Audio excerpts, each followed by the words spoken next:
80. Oh, yeah. Morning, everybody. Can you guys hear me in the mid section over there? Okay. Folks hear me on the phone okay? If so, chat, let me know. Yes, thank you. Good morning. This is the Community Solar Marketing Guidelines and Materials Stakeholder Meeting for the Illinois Adjustable Block Program.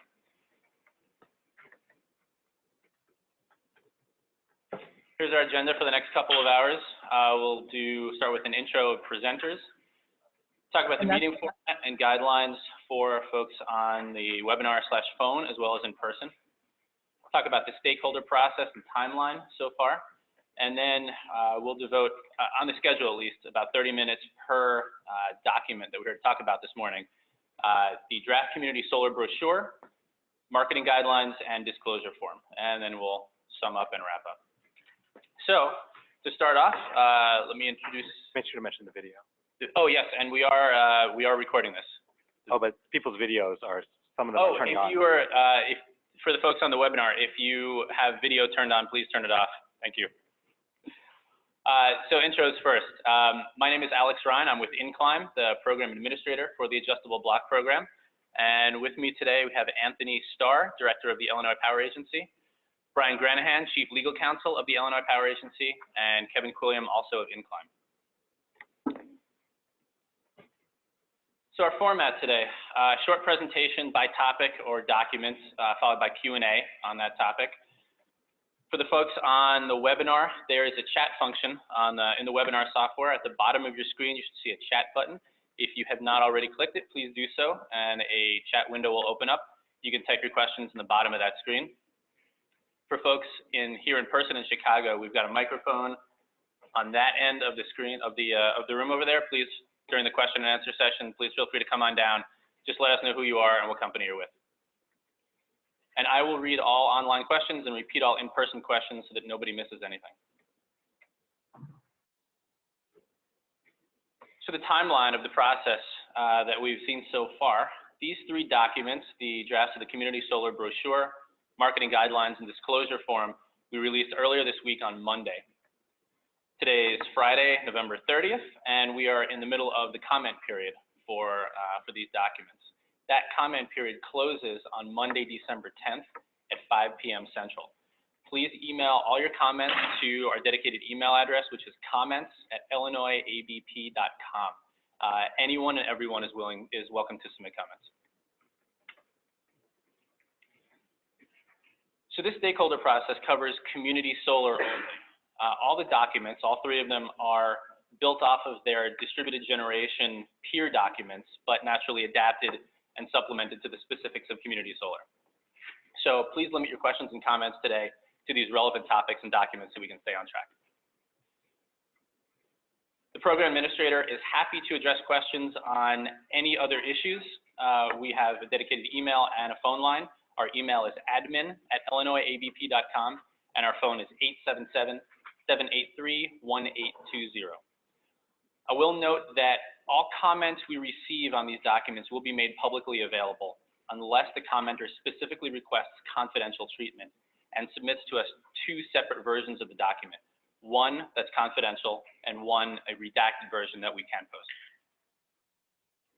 And all those documents will get posted to the program website, which is illinoisabp.com, after the program administrator and the IPA staff review them. And that same program website will also host a recording of this presentation and a copy of these slides, probably within a couple business days after this meeting wraps up. All right, let's move on to our first document. So this is a draft of the Community Solar Brochure. This document is meant to provide basic consumer information about community solar and solar in general in an easy to understand format. It has to be provided to consumers at the first contact, either in person or online, and then again at contract signing. And the goal is to help consumers think through the decision of whether subscribing to a community solar project is the right one for them. I'll note that this is the text only of the document. The actual brochure will be formatted after the text is finalized. We'll make it look very pretty. To seed the discussion period, I have a couple of items that we'd love to get your thoughts on. One, explanation of RECs and how to talk in general about the benefits of community solar when the RECs from the project are sold. And two, requiring customer sign-off that they receive the brochure versus the approved vendor providing an attestation that it was provided. So, folks have questions, come on down in person or start typing them into the chat box. So, hi, Michael Strong. So, Morning. this is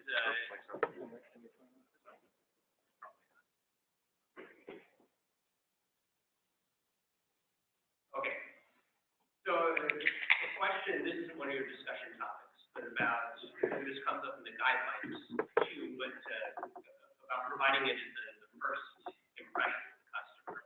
So this makes sense, right? If in the context of a marketing agent or a developer who vendor who has no pre-existing relationship with the customer, but not necessarily if there's a marketing channel partner who has a pre-existing relationship with the customer, right? If it's like through a social club or through some sort of other association, an employee. So I think it would be of interest to modify that to the first impression where solar is discussed if we're going to do some sort of first impression. Because, again, when you're not a stranger to the customer, that first impression is passed. Sure. So what exactly was the question, Michael? Well, it's more of a statement. Curious about your thoughts. So the statement was about the first impression that an agent who's soliciting a community solar subscription would make, whether it is a relationship that's pre-existing or one that is brand new because they are out, say, door to door or on the phone marketing subscriptions. To be accurate. Right. The question is then, can the first impression be the first time you talk about solar if you have a pre-existing relationship? If the entity bringing it up has a pre-existing relationship with the customer. Yeah. So the question is, if the entity who's soliciting the subscription has a pre-existing relationship with a potential customer, would the first meeting be the first time that you talk about solar? Yes. Yeah.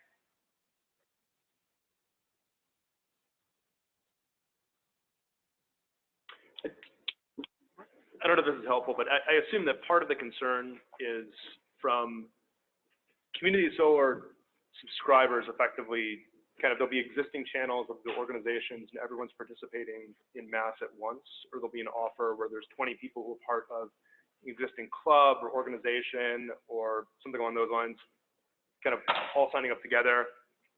Is that the scenario that you're thinking of? So a couple different scenarios. Again, I can't anticipate all of them, right? But let's take an example. Let's say that some of the developers I work with, I decide to offer subscriptions to my colleagues at my law firm. Right. They sign up, right? That's not the first time I've spoken to them, but the first time I email the entire firm and attach the brochure as an attachment to the email, right? That I can understand that. Mm-hmm. Another example is if you have a customer, so that's an employer or a colleague relationship. Another is if you have a company that already has customers. Mm-hmm. And they're marketing their customer a new product that involves community solar, whether they're in the energy industry or not. Right? Then again, their first impression of the customer was long ago, but they didn't talk about solar until just now. Yeah, I don't think we ever sought to preclude people from being able to learn about community solar through pre-existing relationships. Yeah, I think we have to be pragmatic about this. I mean, I'm seeing a few questions coming in, similar questions about online type marketing. I mean, first contact to me is first active contact regarding the potential subscription. So I think the situations you described where maybe we've talked to people about solar previously, or if you already have an existing business relationship with them, you can't go back in time on those. But the moment where you're actively talking about a project that is participating in this program, we want to make sure the brochure is delivered in either electronic or hard copy at the earliest possible moment of that. That makes sense. Yeah. That's probably one word to clarify. Sure, and I think one of the reasons we do these stakeholder feedback things is if people could in their comments to us suggest ideas of how to make a distinction of where that line is crossed, where you've gone from a more abstract conversation to one where it's really about the subscription. We certainly can give it some thought, but it would be helpful if people could provide straw man proposals of what those examples could look like. We may or may not agree with you, but certainly it would be helpful to see some ideas around this, particularly if there's workable examples from other industries or markets that would be helpful as well. We've got a couple of, I'm going to talk louder for the folks on the phone because I'm getting some notes that were a little bit hard to hear. So we've just been discussing the same question about what is first contact, and similar questions are coming in online. What does first contact mean in terms of print or digital marketing? How can we present a brochure if this is an online transaction? You actually will be able to email it as an attachment or present it as a hard copy. And first contact means the first time that you talk about a community solar subscription with this person, not necessarily the first time you've ever spoken with them at all. Similar question, what if you've been marketing a subscription to people for months and first contact has already happened? Then if the brochure is not yet available, once it's available, please send it to them, either in hard copy or email attachment. I believe in the marketing guidelines, there's a provision related to that. Yeah. Let's make sure to come back to that question when we get to the guidelines. But actually, I have some questions to stakeholders about that very issue. All right, let's keep going through. Question online, the draft text is only 4 pages. How long will the final brochure be, and who is responsible for the printing, producing of the brochure? Yes, in text it's only 4 pages. Not sure exactly what that will come out to when it's formatted or what the actual layout is going to be.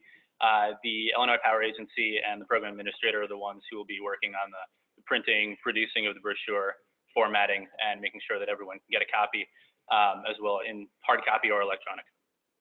But I think at this point we were expecting, I mean, most of these to be delivered electronically, so we were not planning a print run of the brochures. Okay. But if there's a strong interest in that, please comment on that. A comment online, most marketing automation systems don't allow attachments to be emailed. I would assume if that's the case, please just send them an email from your work account and attach it then. That would work. I think, was there? Yes. Okay. Another online question. There was a question mentioning that pertains to residential subscriptions. Is this still accurate? I came from Wester. Wester, I apologize, I'm not sure I'm reading the question properly. If you could rephrase. Does it apply to people above 25 kilowatts? In what? Does it apply to people? I think what he's asking is, does it apply to the large customers? Oh, if the question is, does this apply to folks over 25 kilowatts? No, this is only for under 25 kilowatts subscriptions. With respect to the customer signing that they receive the brochure versus an approved vendor attestation, are you thinking that a customer would have to sign that they receive the brochure on first contact or just at contract signing? I believe it's at both opportunities. And I'm getting nods. Yeah, I think that's right, yeah. Yeah. Can you send a URL in place of an attachment when reaching out via email blast? The way it's proposed right now is you actually do have to send the attachment instead of a link. I think our thinking there is, I mean, we want people to look at this brochure, consider the issues contained in it, and the likelihood of people clicking on a link rather than opening attachment is lower. If we can get workable suggestions, again, we want to make sure customers read the brochure. But we're here for comments today, so if you have a comment on that, please send it to our email address.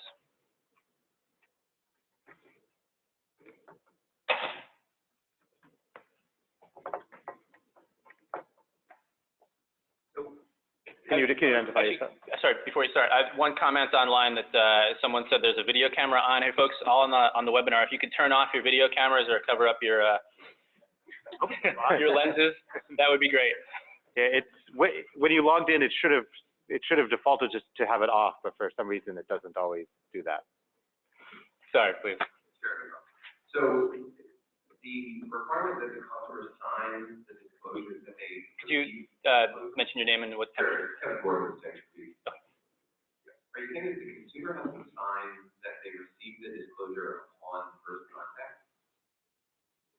The brochure. I'm talking about the brochure. The brochure. You have to receive, I mean, is that really possible? I mean, if you're doing like email marketing and someone gets an email, they're not going to be able to sign that they received that email, right? I mean, you could do this, you could make the signatory required upon signing a contract, right? I mean, that's it. But like, you can't really require signatures for every time you market, right? I mean, it's not feasible, right? Am I understanding it correctly? Yeah. Have we set out when they have to sign for this? Well, one thing I'd want to note first is we certainly are allowing e-signatures. I mean, we want acknowledgement that someone has received it, is the ultimate goal of this provision. Right, but I understand how you can want that if they sign, but if they don't sign, you don't really use signature, right? I mean. So the question is, when do we confirm that? And I think that there's a couple options. One is that they sign on the disclosure form that they receive the brochure. One is that they sign at the final contract. So your input on what the best way to accomplish that is, it would be welcome. But we're basically wanting to have confirmation from the customer that they received the brochure on first contact and on signing the contract. How we achieve that is up to suggestion. Okay. Yeah, and I'll just repeat the question for the folks online. The question was, if you provide a brochure to someone through email marketing, say, are they supposed to sign right away in an email blast, or at what point do they sign? And we're open to comments on that.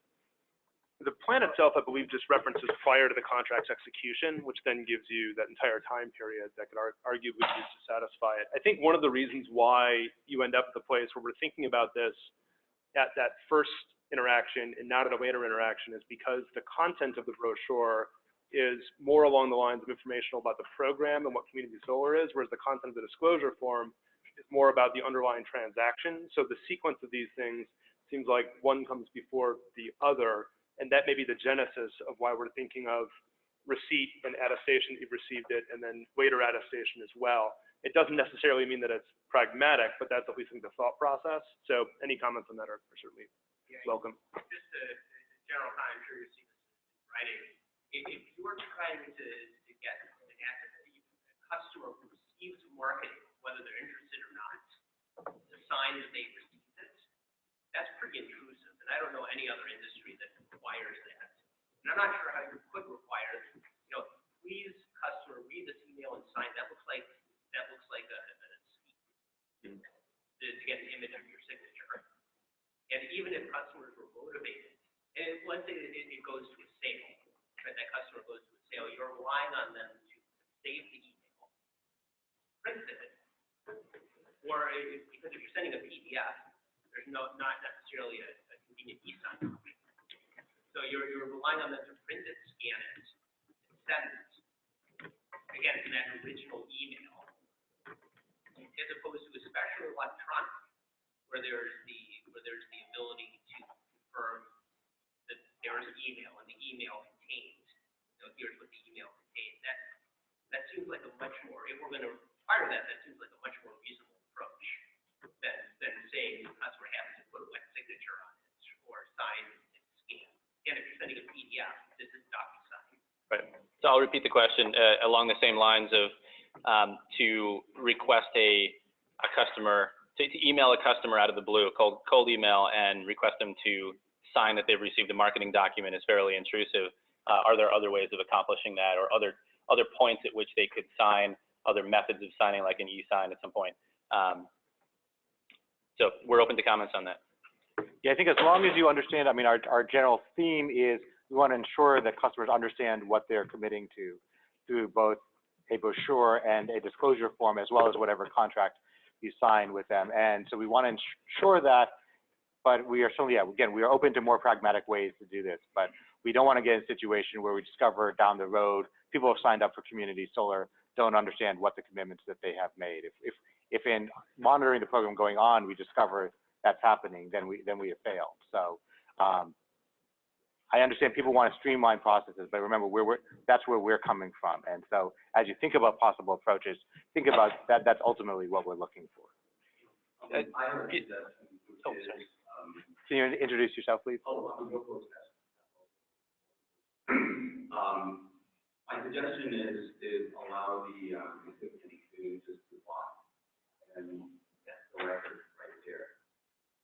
That they have seen it. If they are interested, they will reply, and there's going to be further contact, and everybody's going to use the subscriber platform, so the record.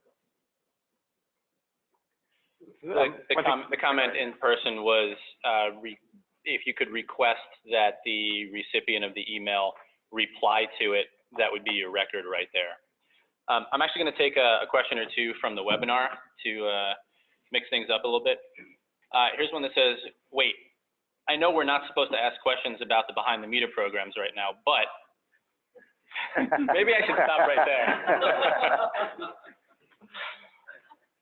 You just said these marketing guidelines only apply to small subscribers. Does the same go for the recently issued behind the meter on-site systems? I think in order to keep things on track, let's skip over that one and we can address it offline.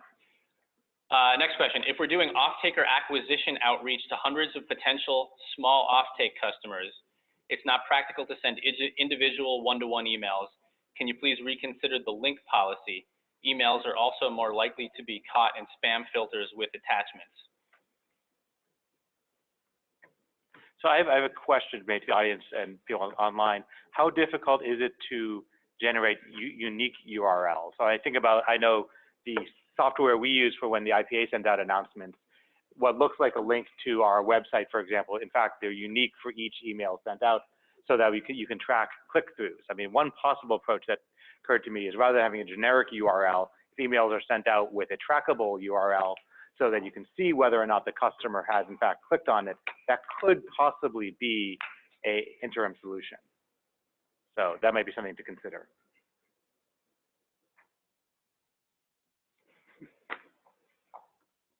I guess I would urge you guys to think about a scenario in which we're not placing too much emphasis on first contact necessarily, just because that's a little tricky to track, especially with that so far. But have the customer sign off on something that says, I have read, I understand the brochure, I'm certifying that I'm signing off on this contract, understanding the content of the brochure, something like that. I think that this is what we do for sort of flood peak disclosures and state and other things like that. You don't necessarily have to have somebody sign that says, I read the latest flood peak disclosure about my house that I'm going to buy on this date, or first time real estate agent contacting me, or anything like that. But when I'm moving ahead with this contract, if I go ahead with it, I've read and understand the content. I would suggest that is probably a more kind of workable solution that still gives us all confidence that people are understanding. So the comment was recommending that the focus be less on first contact, but more so on at some point the customer noting that, yes, I've read this brochure and I understand it.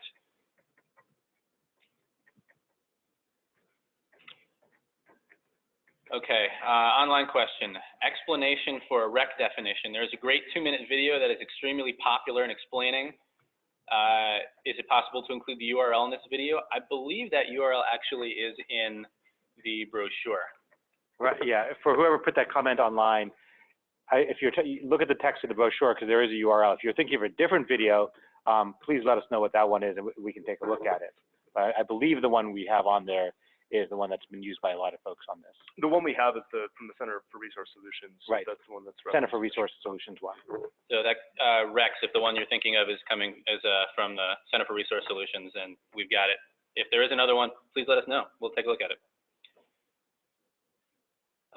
We have seen the opposite of what you suggested. Sending someone to a web page is the highest likelihood for someone to actually read it.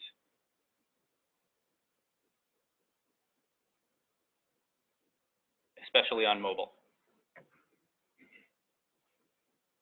Would recommend that during final contract signing, there is an additional statement that confirms they received the brochure. So to move that to the contract or more towards the end disclosure, I guess would be your comment. It would be best to be done, I guess, the signing when the contract is signed. It's impossible to get these signed if you are doing email marketing. And a lot of +1s to these comments. And yes, I will move closer to the microphone. Do you want to bring it up? Yeah. Yeah, I think it's this one. That one. I hesitate to move it. I want to lodge it. I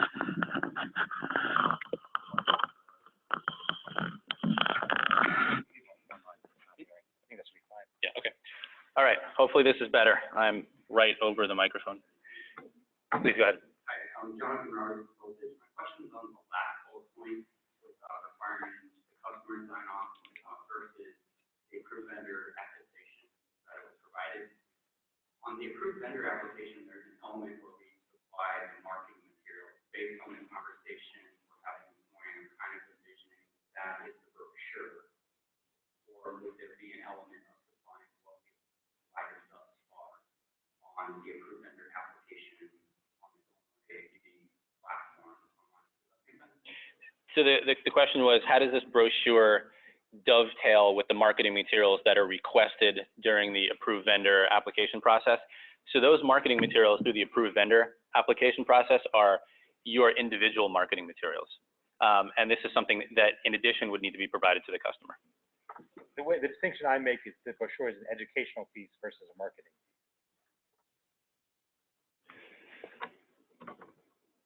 Online question. First outreach is so far from commitment that it's irrelevant to get a signature then. Signing along with the contract or as the final step before signing the contract makes total sense if the concern is knowing what they're committing to. That's the time of commitment. And yes, we can easily track click-throughs. If we push potential customers to a single vetted website that requires account setup and login, explains the SREC, explains community solar, explains virtual net metering to their bills and potential knowledge verification, then they have an account number that would be required to the ongoing process. It sounds like the comment is, what if we set up a website, a special page that had all of this information?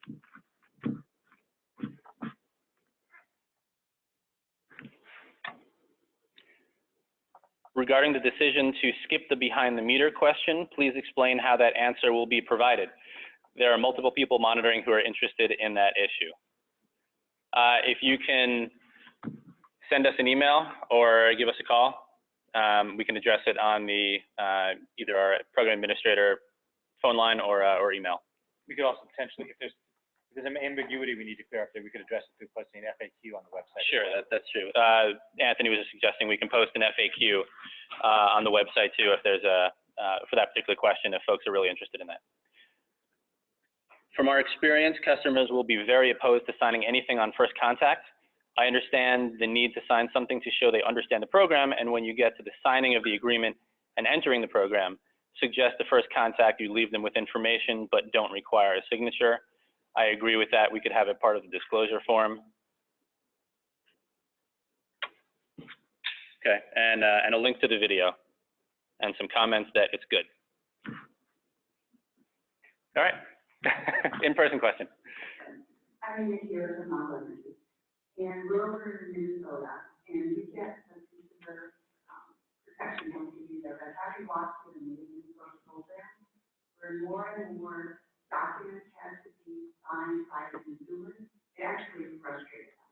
They got angry and they want to sign this already, they want to be signed at several different places. So I agree with the comments that other people brought up, that we can say at the end of the signing, to check out and say, hey, we did see this, we understand this, we understand all this. I think it is a lot more consumer friendly. And then they're also So the comment in person was in Minnesota, they've found that the more things that customers are requested to sign, the more frustrated customers get.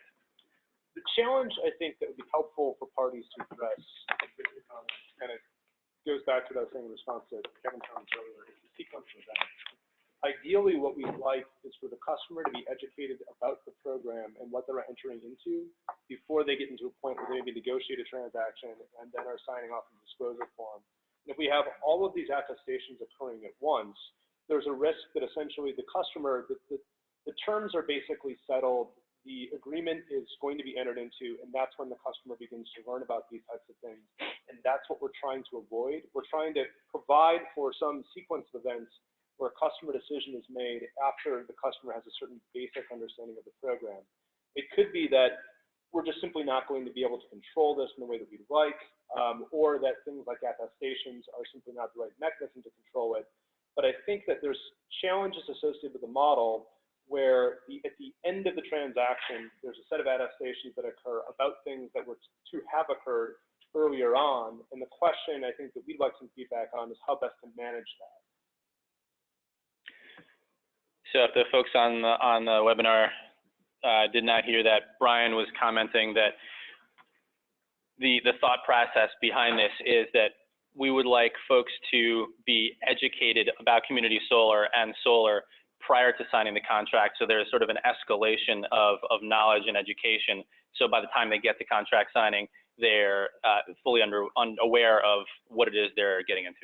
I just want to make a quick point there. I mean, one of the reasons we started with a strong proposal here, again, comes back to what we've seen has happened in the retail gas and electric industries, where obviously they're good actors, but there's also bad actors, and they have done things like forged signatures, forged attestations, things like that. So we don't want this to happen in community solar. So this is why we're starting strict on this. If we can over time get comfortable, maybe there's more flexibility, but Yeah, well, and I certainly hope community solar will be a positive value proposition for customers, unlike some of the alternative gas and electric offers. But even so, informed customers is important. People need to understand what they sign up for. yeah. And we're trying to achieve that balance. I'm sorry, Michael, you have a few things to say about that. The areas are relevant here, but the debate for another day. But, you know, 2 points. One, on the area side, there are requirements about what order documents are presented in when the customer signs it. That's certainly one could imagine saying the customer has to say they've read and understood the brochure before they're agreed to the contract. That makes sense, especially in an online context where it's pretty easy to verify that there's one signature first and then another. But again, this idea that it's not just the customer should be provided materials, but there should be the only customer can be a customer who has said, I have read it and I understand it in advance, not just a contract signing, but this idea that the only person who's allowed to sign up for community solar is someone who, at first impression, has read the brochure.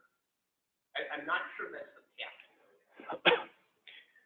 I fully understand providing it and providing it in a manner that it makes it easy for the customer to review, but we're not going to have an exam for the customer. The extent to which a customer makes a decision and decides to inform themselves, that's something that's hard for any of us to do. All we can do is make sure that the customer gets the information. If they have to get it twice, they have to get it twice, but that they get the information and at the point of signature, or the point of executing the agreement, when you're getting all the signatures, and say first, I've read and understood this, before they go on and sign the contract. No one's going to actually call the customer, right, and quiz them, see if they really absorb the information. Ooh, that's a good idea. Maybe we'll do that. So, no, I mean, I actually would point out that there is an audit feature, and we actually will, at some point, be talking to some customers, and we will ask them, did you receive a brochure at first contact? We're not gonna quiz them, but yeah, I just wanted. This isn't about receipt. You're talking about receiving. Yeah, no, I understand. I just wanted, because you brought it up, I just wanted to point that out. But if I could, for the benefit of the folks online, I'm going to quickly summarize the comment and response. It was just a disagreement with the notion that a customer can only be a customer if they've acknowledged receipt of this document and understanding of this document in advance, rather than just at some point along the process. And sort of a joking comment that there won't be a quiz, although Kevin mentioned that there is a a potential audit feature whereby the program administrator has the ability to reach out to some customers and just verify that they have received the brochure at some point in the process. And again, the difference between the customer has access to it versus the customer has affirmatively read and understands. Right. I don't think we're going to ask them to write an essay on what a rec is. Well, but that is, when we're talking about compliance, what is it that Right. the approved vendor or their agent has to do? The tension is the receipt is far easier to track and much more administratively efficient. The problem we're trying to solve is the understand. What we're trying to do is boost the customer's level of sophistication about the transaction they're entering into before they're bound by the terms of the transaction. And that's the challenge that we're trying to get at. It doesn't necessarily mean that we'll end up with a model where we're going to be able to attest that they do understand it. But it is important to remember that the purpose of this requirement is not for them to receive a document for the sake of receiving a document. The purpose is for them to receive it for the sake of understanding it.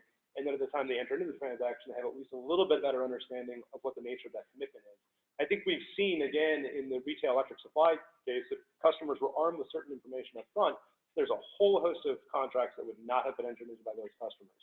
And that's the problem that we're trying to solve. That's the nut that we're trying to crack. And anyone who knows me knows I'm happy to put on a vigorous defense of certain sectors of the electric market. But again, neither here nor there for this. Right. The question is, again, we're not barring people from becoming a subscriber who are capable of understanding, who receive it, or refuse to read it. And Well, that would be a silly requirement, right? But wait, hold on a second there. If you're talking to a customer and you don't think they understand what they're committing to, don't you think you have some responsibility if you're aware, for instance, if it's in the wrong language, they're in the wrong language for the customer to understand their separate legal requirements. Right. That's But even, I mean, you can't do this online, but I mean, in an in-person context, if you're talking to someone who clearly has no idea what they're talking about, you still think you should sign them up? That's covered separately in the marketing Yeah. guidelines. Again, there's this question of, did the customer actually read it? That's the customer's decision. They can research Right. on the internet about community solar till the cows come home, or they can take a quick look at it. And they can say, fine, looks good. I've read the contract, and what the contract does make sense. You can't get into the customer's head about what factors they use for decision. Understood, but again, I would flag the thing where if the customer clearly is indicating a failure to understand, that you're right, that's covered in other aspects of marketing guidelines. And let's again, that's not give those, a case for right. silence. Silence is different from an affirmative indication that the customer doesn't understand. I'm sure we've all had experiences where we've talked to people who nod as we're talking and they don't have any idea what we're saying. Maybe I do that more than others. So. That's, again, a conversation for another day. So for the benefit of the folks online, additional discussion on the distinction between providing a brochure versus necessarily understanding that brochure. But as was pointed out, the goal is to provide customers as much information as possible so they have the resources to be able to educate themselves. I'd like to take a quick online question that was asked a little bit of a different spin on things. What if there's only one touch point with the customer? For example, the customer learns about the service and signs up on the spot. You actually do need to have two different touch points with the customer. An initial contact, and I think the contract cannot be signed at that initial meeting or a contact point. Right. As we get into the disclosure form, I think we'll have to talk a little bit more about process. Yeah, and that will, as Anthony mentioned, that'll be more about process in the disclosure form, but you do need to have two different points of contact so the customer has some time to go back and think about things. We'll take one last question in person, then I think we can move on to the next document. I'm moving forward of this program guidelines on the market side. I've run consumer product companies, that is the customer. And the risk that you run here in Illinois is all the marketing can be done online and call center.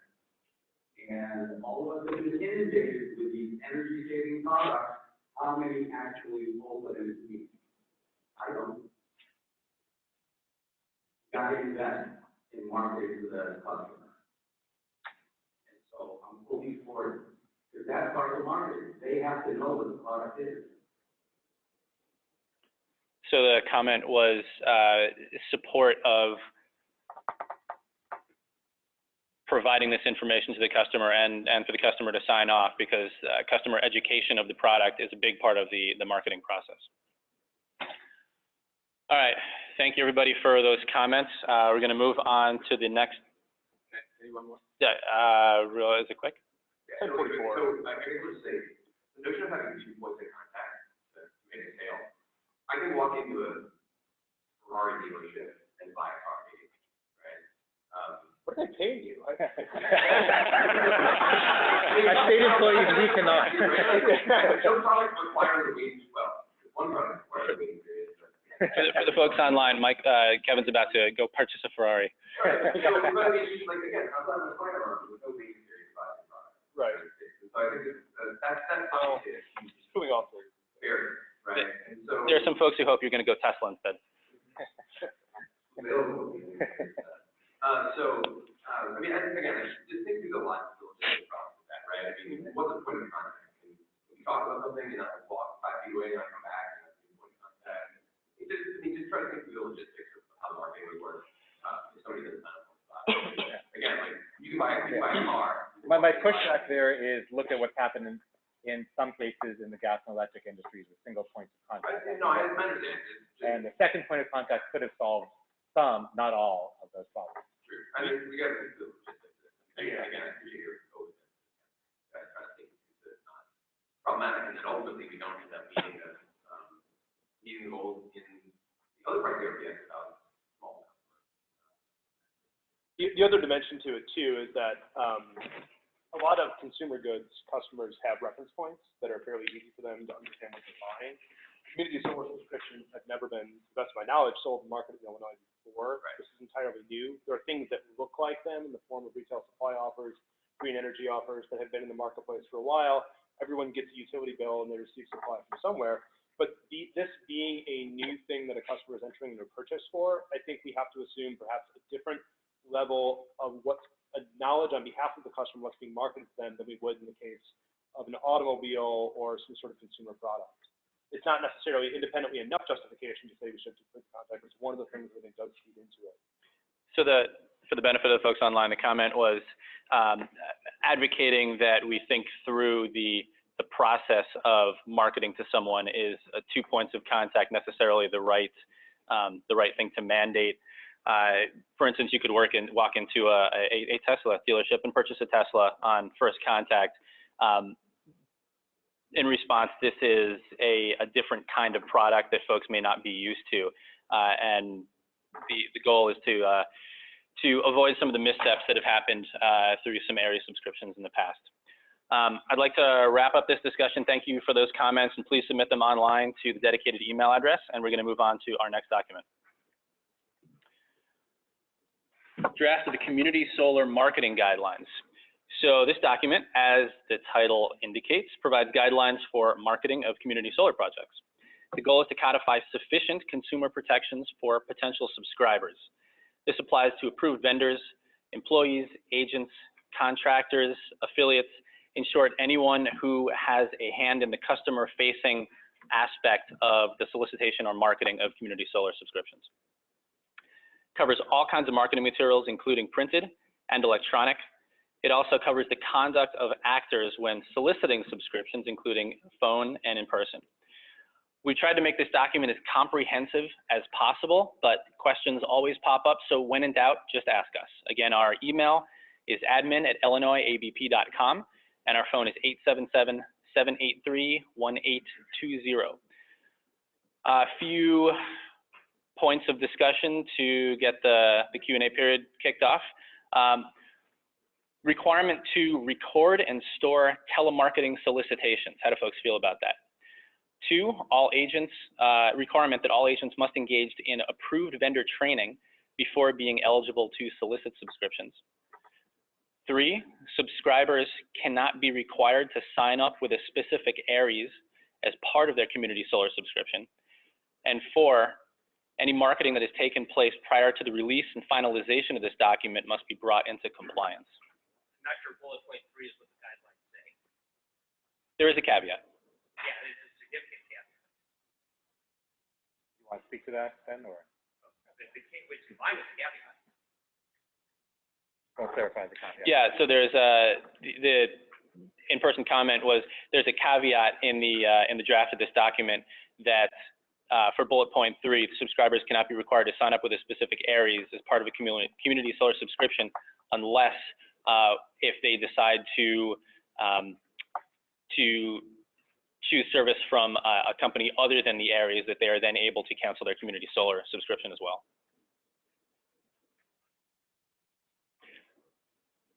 Got a comment coming in online. Do we have a question? Do we have to record all calls? That seems like a very high standard. That's why we're asking. Please let us know what you think.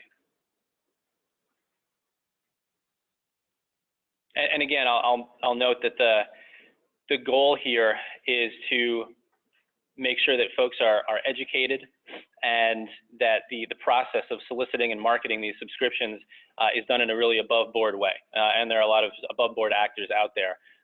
So if this is, maybe we've aired it too far on on this side. So if so, please let us know. This person does seem to think so. Please let us know over email comments.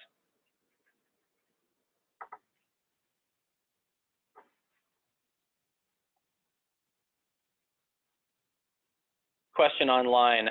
Okay for the calls being recorded and held for a period of time. Would like some time constraints on that, on how long those recordings of calls should be held for. Are there any, Brian, are there any document retention? What are the guidelines for Aries issues along those lines? For different for successful and for a failed call. So if it's a call, and again on the Aries side, it's based on solicitation. So which is where you have the ability to enroll. So again, unless you reverse your two impression requirements, you don't have the ability to enroll the first time you call. So that wouldn't be covered by the Aries. But set that aside, I think it's 6 months before 12/1/30 for a telemarketing call that doesn't result in an enrollment, and it's 2 years, or the length of the contract, or 2 years, whichever is longer for the TPV if you actually end up enrolling the customer. So the comment in person was, what are the record retention requirements, at least for Aries subscriptions? And it's 6 months for a call that's not successful and 2 years for a call that does result in a sale. Or the length of the contract. Or the length of the contract, whichever is longer. Yeah, the various issues, so speaking of from the state standpoint, various issues present in the State Records Act, other places regarding state records wouldn't really apply here. This is if these aren't state records being generated, even if the state administered program. And then in other contexts, record retention policies generally between 2 and 5 years, depending on the context, seems like would be reasonable. But we're open to feedback on that, and that's something that I think would be great comments. Again, sorry to put you on the spot, Michael, but do you have a sense of how difficult it has been for Aries to comply with that? 412 rules just were updated for some of those requirements on May 1st. But I mean, the Aries I work with all comply with it. Most of the expenses on the front end, okay, some of the consternation here, which is if you aren't already doing that, I understand it's expensive. Right, so storage is cheap, setting up systems is more Setting up expensive. systems and training is not. Right. So, but I haven't heard anything since implementation. So for the benefit of the folks online, there are a couple of comments. One is that these calls would not be considered state information. So state record retention laws or requirements would not apply. That's why we're asking for feedback on this point. What do you folks think? And another comment that while storage is cheap, setting up the mechanisms to actually record these calls may not be so. I've got an online question. I can imagine the customer having contact with someone at the approved vendor that's not in a sales marketing role. Who exactly needs to be trained as a, quote, representative, and what interactions need to be recorded? Have you considered limiting these requirements to marketing sales conversations and defining what marketing or sales means?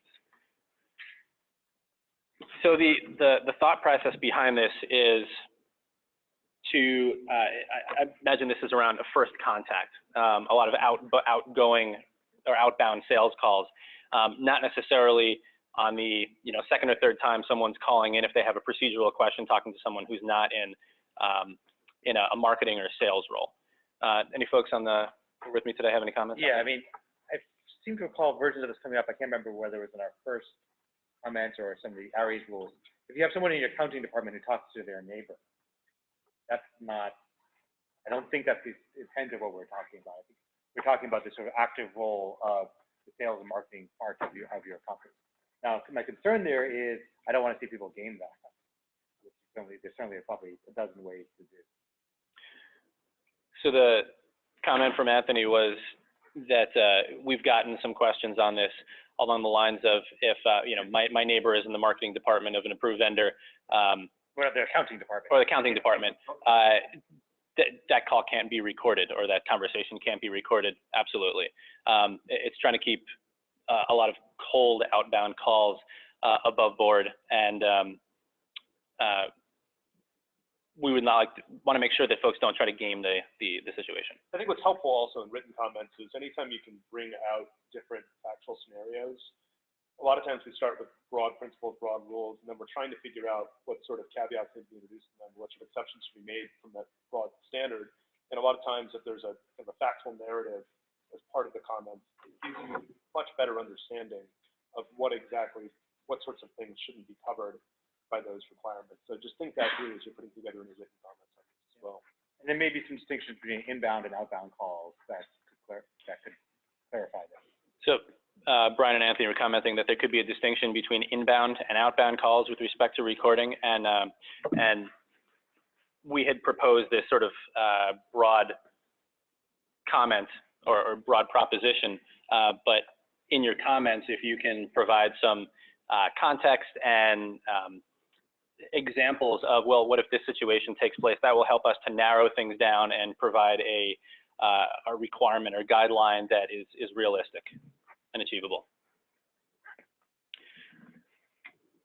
The question that came in online, could we consider applying well-established and documented standard ARIES regulations with regards to consumer protections and sales marketing requirements?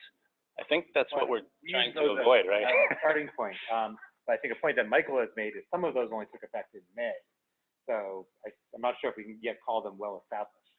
So we are trying to build off of that. Some of those regulations for ARIES have actually just gone into effect 6 months ago. So we're trying to make this specific to community solar and build off of what's existing. And there are just some certain aspects of the ARIES transactions that just don't quite apply. There's certain aspects here that really don't have corollaries in the ARIES market. So it wasn't a perfect translation. Good. So there's a handful of requirements in the marketing guidelines, paragraph 18. And this could result in really lengthy contracts, depending on how many years it is. And I'm sure that not all of them are necessarily relevant to the customer, like the O&M plan for the project. So staff out there. It seems irrelevant to the contract. These contracts are going to spiral larger and larger. There's other things, billing procedure descriptions. We've all probably tried to explain like energy policy and energy billing to our families. I play those pretty quick. It's a long description. So I think that having the more billing description that's required is probably unnecessary and starts to make the contract longer. How can you have a contract with a billing description? I'm not sure I follow. Well, it depends what you mean by billing description. So I think like we have to discuss like how the billing works between us and the utility and the IPA and if there's areas involved. And I mean, like at some point, it would be helpful to have guidance on how much detail is needed there. I see. And I mean, I think there's things about that. Same thing for evidence of insurance. What evidence means we provide our insurance policy. And that's pages and pages. And other things, there's a bunch of these things that I see what you're getting at, but I think that there's a risk that contracts start to become 50 pages, and then you have an IT insurance condition problem where no one reads anything and they just sign. yeah. So So I think there's a need to make sure that there's repeat the comment for the benefit of the folks online. In bullet point 18 of the marketing guidelines, there are a list of requirements for the contract, and the comment was that some of these are may not be reasonable, and also to provide some further clarity on what they mean. So, for instance, for a billing description, what scope is required? For evidence of insurance, what does evidence mean? So a practical issue is that this list is included in the long-term plan as approved by the Commerce Commission. We proposed it as part of the plan, borrowing most of, if not all of it, from Maryland. So one practical challenge is, since we said in the plan this is what was going to be required, it would not be appropriate, unfortunately, at this point for us to say, oh, never mind, we didn't mean that. I hope you're not suggesting we do that. That being said, yes, additional clarity on some of these, I think, is something we certainly can look at and provide some clarification on what is meant. Yeah, I think of it as kind of two different questions. The first is the merit of individual items, and the second is illuminating someone's understanding of what's required at a minimum under some of those items, or otherwise addressing anything that could be ambiguous with the terms that are used. The first of those, as Anthony stated, this was in the plan, and so at least as written, it's something that we're using as a starting point that's immutable.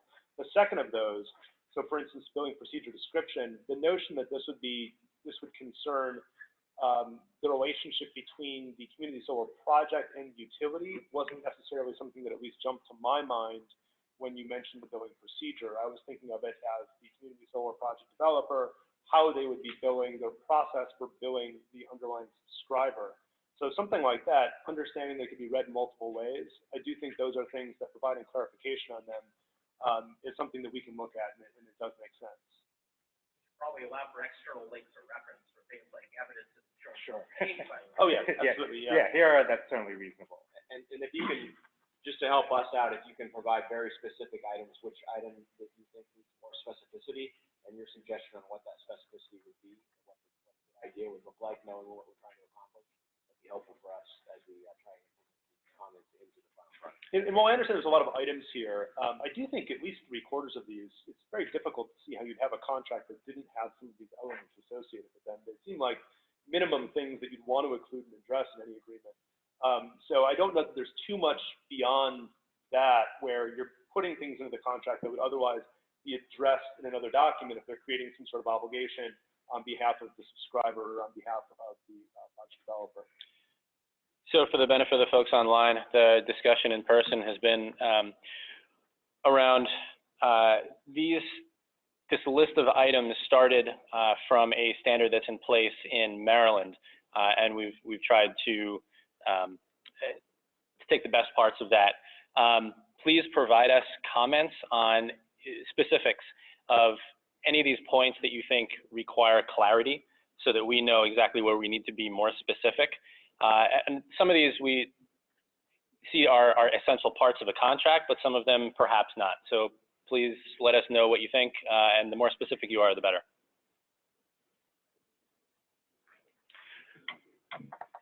Okay, question coming from online. The majority of residential community solar bandwidth will be 10,000. After most Block 1 projects will be filled to 80%. There will be likely the full residential customer list queued up in the known sign-up website. I think there's a lot of speculation in that. I mean, it is true, there's a limited universe of number of community solar projects. We don't know what subscriber mixes developers are going to choose, but even assuming that it's a very high, small subscriber list, we're not talking hundreds of thousands of potential subscriptions at this point in time. Is there going to be a full list of customers already queued, raring to go for community solar the moment this all opens up? You know better than we do.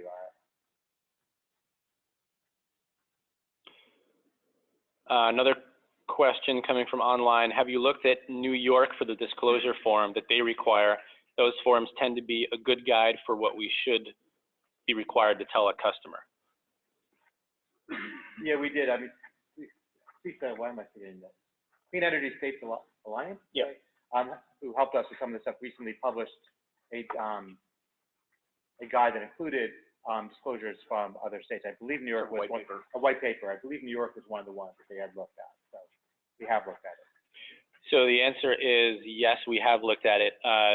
Some of these documents were put together with assistance from the Clean Energy States Alliance, and they just recently released a white paper of disclosure forms from various states that included New York. So it's something that has been considered in the development of this. Another online question, would you be open to a format that represents the same as New York, Massachusetts, Maryland, Minnesota, and other states, a simple table format? I think we're kind of bleeding into disclosure forms, that question. Yeah, it sounds like that may be kind of related to disclosure forms. I'm seeing questions online slow down, and no one else in person is stepping up with questions. So going. Maybe I'll weigh in on that one then. Okay, then, all right, gone. We're going to move on to disclosure. Yeah. And you want me to hit the disclosure slide and then we'll talk about it? Yeah, let's do that. Remind me to come back to that one. Okay. All right. Third and final document, draft of the community solar disclosure form. So this form provides transparency and standardizes information so consumers can make an apples-to-apples comparison for community solar subscriptions. This completed form has to be provided to customers before they sign the contract. And there are certain sections of the form that are going to apply or not apply depending on the structure of the subscription model, whether it be an upfront payment, a preset schedule of payments, or dollars per kilowatt hour for the electricity generated. There's also 3 savings estimates that are included in this disclosure form. One with a low, a middle, and a high assumption for the avoided cost utility rate escalator. These estimates are going to be calculated automatically based on a number of different inputs, including the subscription structure, form inputs, and some standardized assumptions. So a couple points that we'd love to get feedback on. 1, how much detail should be provided on the value of REC payments for each subscription model? And 2, thoughts on the savings calculation methodology. Before we take any questions, I'm going to pop over to Anthony for his thoughts on the previous question. Sure. So this was a question about providing disclosure information in a table format. When looking at some of the other states that do that, there is certain efficiency that makes the form shorter, but what I felt kind of got lost in that is much less description of what each of those values mean. The structure we have, anywhere where there's a value, there's at least some accompanying text. And going to a point that Brian's made several times, that this is a new product people are not familiar with. To me, at least at this point in time, erring on the side of more context of what any given piece of information or number on a form means is preferable to then making the form a couple pages shorter. So that's, at least in my mind, that's why I would err on the side of the layout that we have. But if someone wants to make compelling arguments other ways, we certainly would consider that. Yeah, and if I can add, I don't believe the other states' forms do a good job of allowing a consumer to make an apples-to-apples comparison, because it's really up to you as the solar, community solar provider to provide the data in whatever format you want in that table. And it's really almost impossible for a consumer to actually match like to like in those offers, which is one of the big things we're trying to accomplish. So I'll reiterate these comments. Anthony was saying that it's something, that table format is something that was considered. It's certainly more efficient and time efficient or space efficient way to go, but it doesn't provide the kind of context that we would like consumers to be able to have around what is community solar and what does this quote mean. And Kevin mentioned as well that the way that those tables get filled in is kind of up to the community solar service provider. And so being able to make an apples-to-apples comparison off of those table formats is much more difficult, and we'd like to give folks the opportunity to be able to make direct comparisons. We've got an in-person question from Michael. This is switching gears, going to the there really needs to be the price structure. There really needs to be another option. I'll give you 2 examples of products that I'm aware of in other states or that are certainly popular. Option 1, which I understand is particularly popular in Massachusetts, is the percentage of savings. So your net metering credit is X, you get to keep some percentage of it, 10, 15, 20%, and the developer gets the rest. How do you do that in an Aries model? whatever it is. How would the developer necessarily know that? I mean, my understanding of Massachusetts and how the information flows, there'd be more transparency here if the developer. I mean, I can see why that would be. Line item on the bill. So assuming there's no relationship between the areas and the approved vendor, which is certainly possible in some situations, but it's not universal, the customer could provide bills. Why Or would the. why would you just sign up for the most expensive areas you possibly could? Well, we're not here to talk about how individual areas can calculate the percentage or not. Oh, it might be. I just don't understand, Right. I just don't understand that model. No, If I as a developer say, if there's a line item on there that says, on the bill, that says, this is your net metering credit, it's this many dollars, customer, I'm gonna bill you for 80% of that, 85% of that, and keep the rest. right, so if you're not tying the two together, then there's no reason, that model won't work for anyone in Illinois, because I, as a consumer, will simply find it uber expensive. Percentage of savings becomes huge. That's great, then those both flip. For the benefit of folks online, I'm gonna repeat the comment, question, discussion. An advocation for the savings calculation to be similar to what they do in Massachusetts, which is a percentage of the net metering credits that are displayed on the bill. And there's some discussion about how is that possible and how would that work exactly. I understand that to be kind of the opposite problem, which is, let's say I sign up for a 12 cent per watt hour offer, and I'm getting some percentage of my net metering credit back, then I'm left with a supply rate that's still actually higher than I would otherwise have. But that's the consumer's decision, so let's. Well, this is the sort of thing that we're trying to solve and prevent, because there's a lot of bad choices being made by We're not consumers. imagining Gary's type one for a second. Let's say the customer's on utility services, done by Gary, right? So then they'll get a percentage of But there's savings at that point versus what they'd otherwise have. If it's an above market supply rate, then there's not necessarily savings. They're saving against the fiction of this well above market rate. There's no requirement to sign up for a particular area. Right. So again, who the customer signs up for, either it can be dealt with by contract or not. But let's assume there is. If it's the context where they have to sign up for an Aries offer, and again, they can potentially terminate their contract with an Aries through leaving a subscription, but, Respectfully, that's a red herring in this. why? Why is it red herring? Yeah. Again, if the customer wants to make a decision for particular areas. But that's an argument behind the Aries being able to market whatever they want to, whomever they want, assuming that the Gary's customer. market is approved vendor market. Right, I know. That's one of the things that we're trying to do is solve for the fact that in the Aries context, there's a lot of bad choices being made by consumers because they don't necessarily have the same information that someone who's more sophisticated is. So we can't just sort of say as a crutch, well, the customer is the one who's making the choice, because if they put themselves in a situation that's damaging them financially, it jeopardizes the success of the whole program. That's a concern that we have in administering the program. And at which point it's probably the customer, if you're assuming the customer can understand this information, you can understand the customer can say 85% of 12 cents minus whatever is still more of a charge than it is if it's some percentage of the price of the payment. And Well, in that case, we could program in that the whole transaction. We can figure out what their load is. We can multiply it, what they're paying into the Aries, what they're paying under standard offer, and final number.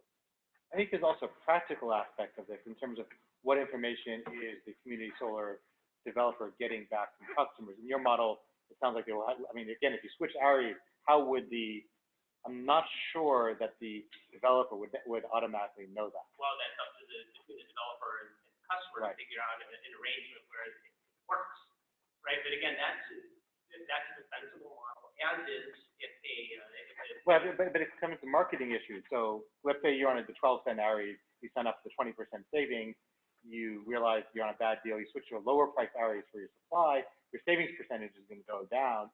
Now you're not getting the product you said someone had marketed to you. A strange situation where the customer has a ability to change a savings promise given to them by a sales. well, no, this is the point, right? The point is to be able to explain if you have a percentage of savings, this is how it works. And you're guaranteed to be paying less than you are on that supply option without your percentage of savings. I fear it's a hard guarantee to make. How would the developer know that you switched Aries? Well, you're getting into developer implementation issues, which is quite frankly the developer's concern. Not just the it's just not a workable model if there's no way for the developer. The way that the system is set up now, the developer doesn't know who has areas. I'm just saying this, I can't imagine that anyone would do this unless I, as a customer, would simply say that I signed up with an Aries, which I am, which is super expensive, so you have to offer me huge savings. The next day I switch Aries, and you don't know that as a developer. So it seems like this is a model that would only work. It's only reasonable if the Aries is also. Or the customer's on utility service. And in the abstract, the concept of a percentage savings is, I don't have a problem with. I think the issue is thinking about how the relationships here, because of the way our Aries market is structured, the way our net metering is structured, hit some very practical implementation terms that may make it very difficult. I think that's the point we're trying to make. So we can program those in, again, make comments on what that specific model would look like. And more, it's the disclosure, right? First is that's not allowed in your disclosure. You have sort of, to me, pretty narrow. Well, I think we actually have a comment in there that says that any other model that you have, please provide that. Yeah, we had internal discussions. Part of what we wanted to do through this process was get feedback on the other sorts of models that might be available and then be able to fold those in. We thought about different ways to represent that and that we put out initially, but this is the sort of thing that we're specifically seeking feedback on this comment process. Yeah, if we can get clarity on how to incorporate this in, we certainly would consider that. And if you know that there's 17 different models out there, that would be helpful to know that because it's practical for us to do 17. If you know that there's maybe 3 or 5 other models, then you know that too.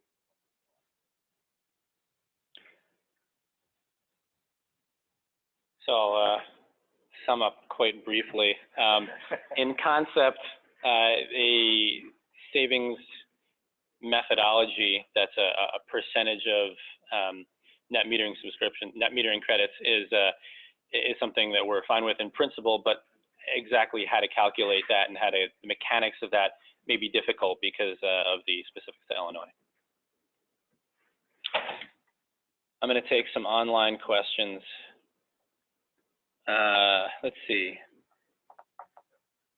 The comment on the utility rate escalators, the low should be 0, the middle should be the actual historical, and the high should be no higher than 3.2%. That came from Rex. Curious where 3.2 comes from, why that's a good high model. So I guess my suggestion on that one would be, if you have thoughts about those, provide them to us, but provide them with supporting documentation. If we see a number with no context, it's pretty meaningless to us. Right. Please provide some context and documentation on where that number comes from. And I think the other comment on that is what's historical. So in the DG, we use the last 5 years. So if you have a compelling reason why we should use something other than the last 5 years for historical, let us know as well. Right. Is there something compelling to use other than the last 5 years of data that we use for DG? I'll take another online question. It is hard to do an apples-to-apples comparison because the products are not the same. You want the forms to be flexible since the products may be different. Think of if a consumer is doing a comparison of the same model subscription, then they should be able to make an apples-to-apples comparison based on separate disclosure forms. If the models are different, yeah, then it would be harder to make that, but they probably would not be soliciting a price per kilowatt hour subscription model from one provider and a outright purchase from another, I would think. Yeah, and there's a difference between different financing arrangements and different products. I think this sometimes is glossed over in the context of retail supply offers because you're not getting something delivered to homes. Here you may have a different relationship with the project, but at the end of the day, the actual service you receive, the things you're buying into is fundamentally the same. So there's more of a case you made for apples-to-apples comparisons than in different consumer goods contexts where there's an actual premium attribute associated with a given product versus another product. There really isn't that when it comes to these types of things. And I would advocate that the net present value of the cash flows. That's why we're doing that, is because it takes the financing mechanism. Some comments on that drawing the distinction between the financing model and the actual product. And at the end of the day, the actual product is essentially the same thing. And it's really the NPV cash flows that is the sort of the bottom line of things. So that's what the disclosure form is geared to show, so folks can make that direct comparison. If you've got concerns about that or comments, again, please let us know. Madeline. model implementing, every time I've done that, savings estimate. So I spent, I guess there's been a lot of conversations so far about kind of the problems that we've all seen in areas market and one of the problems that historically we've seen in the solar market is solar companies giving savings estimates to be too low. And personally, as a company, we've stopped giving savings estimates. Period. We allow our customers their own savings estimates. Right? They're increasing less. So I would encourage some thought about this. I would say that if you find that some savings estimates provided from the customer are necessary and part of the disclosure we want to see, I would fix what those numbers mean. Don't let 10 different solar companies come up with 10 different definitions for what's low and what's no.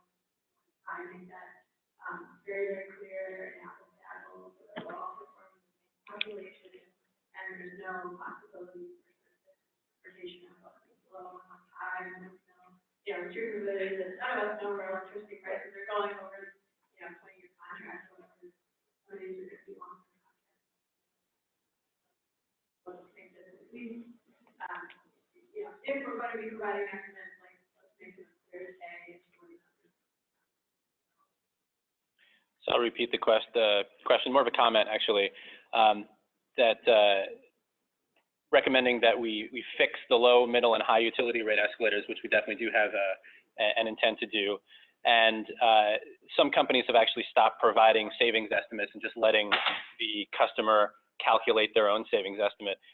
Madeline, I would actually ask you a question on that. When you do that, is it to residential and C&I customers, or is it only C&I? Our company just works with C&I. So that Okay. really just applies to the C&I sector.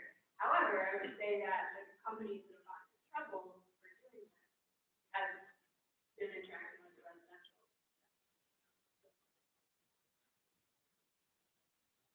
Okay.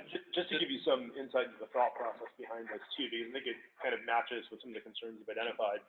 We landed on having 3 estimates for those very sort of concerns. The thought was we need something standardized, but any single estimate, A, will then be taken potentially too seriously. There'll be a set of expectations that come along with it, and B, there's no way to know whether it's actually an accurate estimate. So the question is, how do you potentially create a range that is at least illustrative? And that's why we ended up with 3 estimates with standardized escalators. That's kind of the vision at least. Just to clarify for everyone on the phone and in the room, the vision is the same as the DG, where the disclosure form is done on the portal. So there's no discretion on the part of the installer and what happens. They put in the information, and the calculation based on those 3 numbers is done by the portal. So there's absolutely no discretion on the part of bad actors to shade the numbers or just do the calculation or something like that. So to sum up, the comment of some companies not providing savings estimates actually was just for C&I customers, not for Resi. And the goal, or what we actually will be doing, the way we'll implement this, is these savings estimates will be calculated through a portal. So there's no way to add a different assumption other than what's already programmed in behind the scenes. I've got some more questions coming in online. Let me take one, and then I'll take you, Kevin. Let's see. Can the savings calculations align with the Illinois Solar for All program approach? I think there's a similar concept where for Illinois Solar for All, the idea is that a minimum percentage of the net metering value is returned to customers. So I think at a high level, it is aligned. There's a specific threshold required in Illinois Solar for All that's not required for the adjustable block program. That would be the significant. We'll communicate separately with you, whoever that is, to make sure.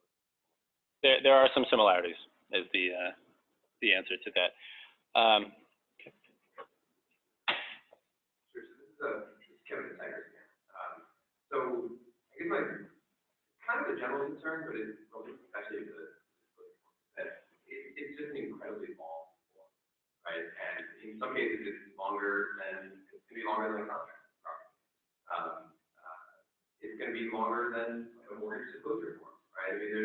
there's a whole lot of detail.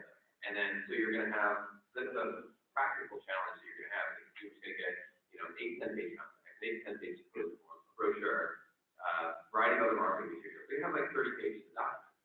And again, you get back to this IT certification challenge, which by the way, I checked, and it's only 17 pages. So we're gonna have. But they use a small font. Yeah, well, same problem with existing stuff, right? Yeah. And so you're gonna have an overkill of information, and that actually becomes a greater risk, because the consumer's gonna have no idea what's in there, and it's conflicting, and it's conflicting, and there's just so much required in the disclosure form. And again, when you compare it to the Massachusetts or New York, where it's basically 2 pages, and I heard your question there about how to accurately describe what you're hoping to achieve. I think there's a middle ground there, right? So that we're not walking into an interactive consumer and giving them 40 pages of documentation that they're never going to use, right? And so there has to be kind of a middle ground, I think, that's in the code. That's the key area. The comment was the disclosure form is actually fairly long, and when you add a long disclosure form to a long contract to long marketing materials, it becomes a disincentive for customers. So is there somewhere of a middle ground rather than not providing enough or providing too much, but providing just enough information that customers will actually read it and it's not too scary? Yeah, I was gonna say, again, specific on what we would do to make that happen. I think that's a valid concern. The one thing that I've thought of when we go through and we're editing these documents and discussing it is it may look different when it's set up as an actual form that is attested to and has the inputs associated with it. It may not seem kind of like a dense, kind of monochromatic Word document as much, and maybe that will be helpful too, but I guess we'll have to see. But that concern, I think, is not invalid. I think, yeah, in comments on the form, if the specific things you think could be cut to shorten it, specify what those are and explain why it's okay to cut them. I mean, when we got the first draft, my first plan was to go through and cut half of it, and I cut maybe 5% of it because I felt so many of these things were important things for customers to know. And so it's a balance. So it definitely is a balance. In your comments, please be as specific as possible and let us know what you think that we should take out and what we should keep in, and that's really going to help us. And again, we likely erred on the side of providing more information at this stage. And I'm really sure developers wouldn't have said please put the following things in. So it's better to start with more. Since likely it's only going to get smaller, not larger. So yeah, please let us know what you think. That's the reason for this meeting. An online question. Perhaps there could be an additional disclosure box for non-financial distinctions. I think it is misleading to look only at the financial comparisons displayed here because the consumer may not recognize other contract distinctions. Fair point. We do have some other non-financial information in there, such as component manufacturers, inverters and modules, as well as some other things. But that's a fair point. What came to mind right away, I mean, in there is that I know the number of entities have been pushing the ideas of making sure to have pollinator-friendly habitats around community solar, which I think is a great idea. It's not something that we have tools to require at this point, but there are lines on the disclosure form for additional information from the developer. So we could also think about those sorts of qualitative distinctions between projects that might be interesting for consumers. So thoughts on that, that'd be really helpful. Yeah, if you think there are additional qualitative points, non-financial points that would help a consumer make a distinction between two or more quotes, please let us know. Like Anthony was suggesting, pollinator friendly. If you think that's something that should be explicit in there, please let us know. Yeah, one thought is, I do think there's a valid basis for saying that a subscription to a 100 kilowatt solar project down the street from you is not the same as a 2 megawatt project that may be 100 miles away. But there's two issues there. The first is that most of what we see right now in the interconnection queues are the 2 megawatt projects that aren't necessarily located near load. And the second is that I think there'll be other ways to express the value of the 100 kilowatt solar project down the street from you through marketing and understanding you're receiving a subscription to that particular project that may not necessarily be as applicable to the disclosure form. So some of those potential premium aspects associated with that type of subscription, I don't know that it fits quite as well in these sorts of areas. And I think that maybe a cost premium might be better understood if someone is signing up to something that has a different cost structure or has other attributes associated with it that they more readily recognize.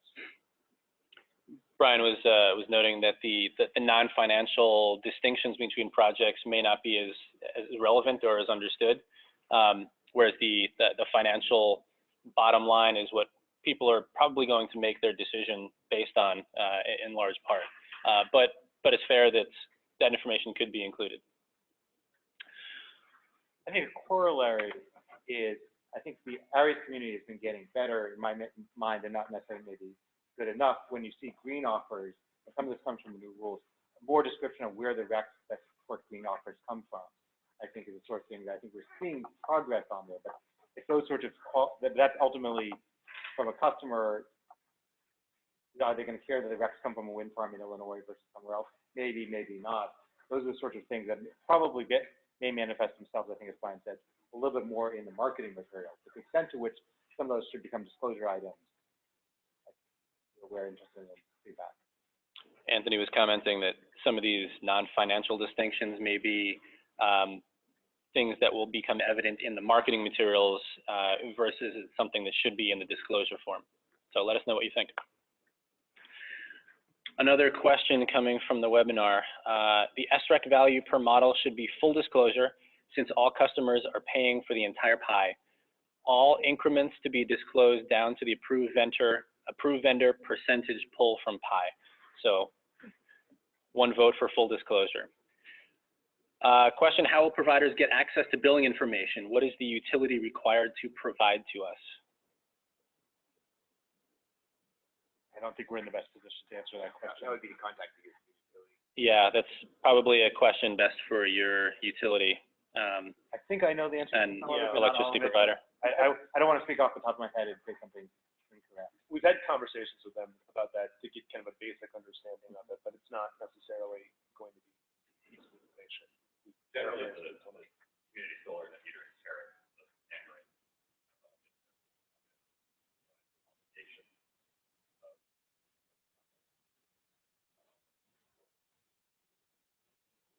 Oh, sorry. Community solar tariff. Yes, you look at the tariffs, they, right.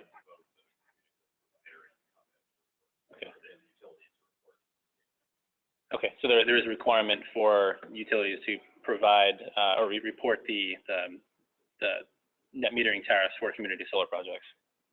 And Amber and ComEd both have done presentations about how their processes will work. I'm not, again, off the top of my head, I'm not exactly sure what the best way to access those for the utilities are. Okay, another question, the historical escalator comment.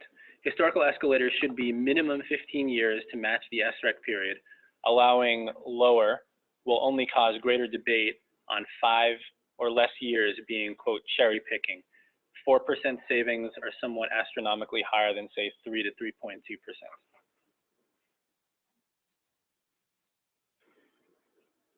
Okay. Question, would the low, middle, and high utility escalators apply to community solar too? That was the good question. That the low, middle, and high escalators were for the avoided cost utility rates. Part of if your subscription is going to be something with an ongoing payment with an escalator, then that's something that you'd have to put in the disclosure form. What you have to put in what your escalator. Right, what your escalator is. There'd be no assumption based on it. It's whatever escalator that you're going to charge the customer.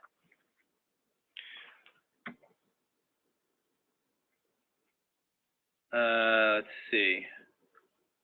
Can you discuss the portal a bit more? Is the estimated savings for each customer available to the customer or to developers? Kevin, is that something maybe you want to tackle? Yeah, I'll come up here so you don't have to repeat it. So the portal will allow you to enter the data for what your subscription model is going to be and what those costs are, and simultaneously makes the assumptions that we already talked about for the utility rates. and then comes up with a bottom line net present value number. Net present value of what you're going to pay, net present value of what you would have paid to the utility under those three scenarios, and the customer can compare those numbers. So there's really no discretion on the part of the developer. You can change your inputs as to what you're charging and what your model is to change that final number, but the final number is just a set number, and yes, the customer sees that and the developer sees that. It's done by the portal.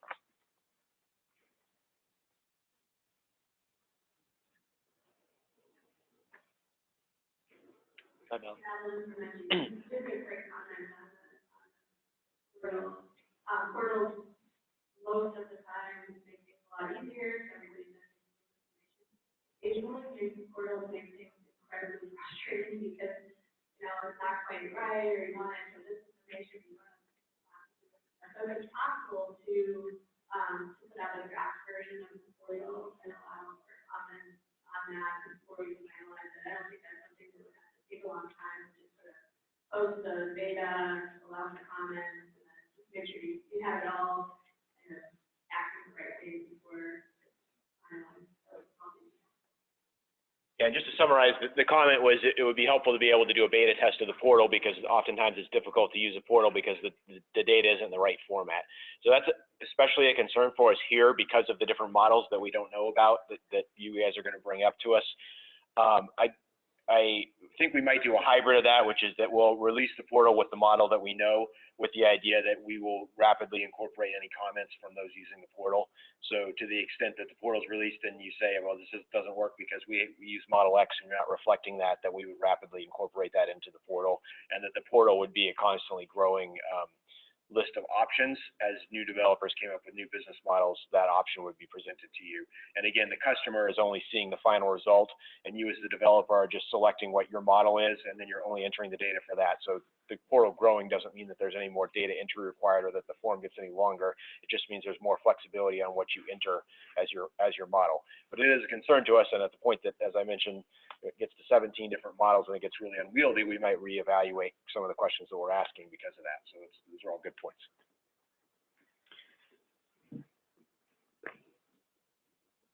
One other point on the portal is that we plan to allow you to do a CSV upload of all the data.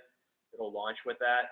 And then we also plan, probably not at launch, but shortly afterwards, to have an API connection so that you can connect your Salesforce or whatever you're using to an API if your IT folks can do that, which will allow you to fill that out. So you should be able to do that much more rapidly. The forms are long at this point, and so we're trying to make it as easy to fill them out as possible. So one additional comment from Kevin is that the portal is estimated to launch with the CSV upload feature, and then at some point down the line soon, an API, so you can connect to it and upload that information much more efficiently.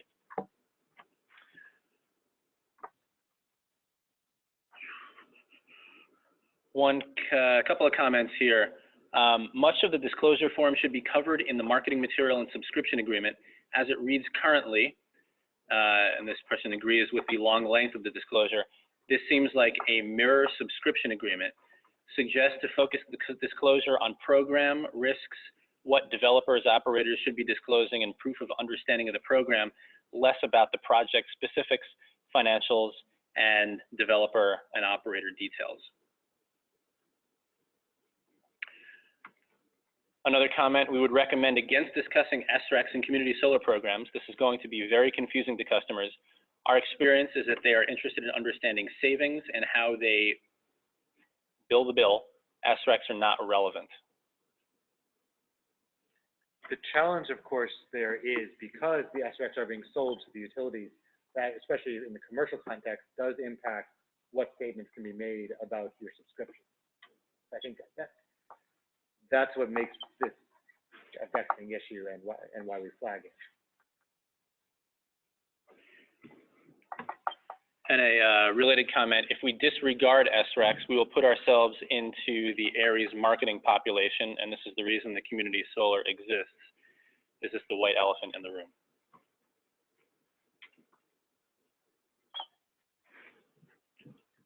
Oh, in your comments, please let us know. I'm not sure I totally followed the posture of that question. Yeah, Kyle, if you could be a little bit more specific in your question.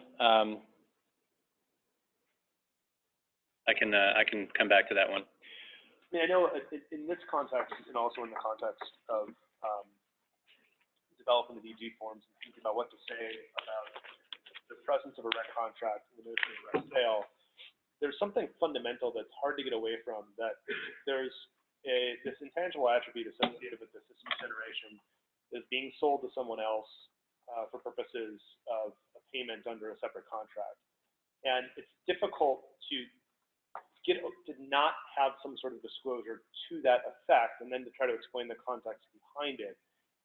Someone could potentially be left with the impression that they still have the rights to it, or feel like they were just kind of surprised by the fact that this was an attribute associated with their signing up for it they just simply didn't understand.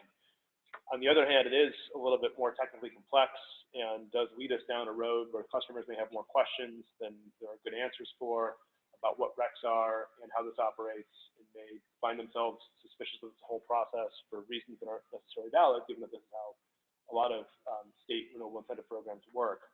So I think we're kind of thinking through those things as we put content together, and I don't know if there's a right answer so much as there's just a way of balancing competing considerations. I'll sum up Brian's comments in that it's really a balancing act. There's arguments for providing less information and providing more information, and we're trying to find the right mix of that.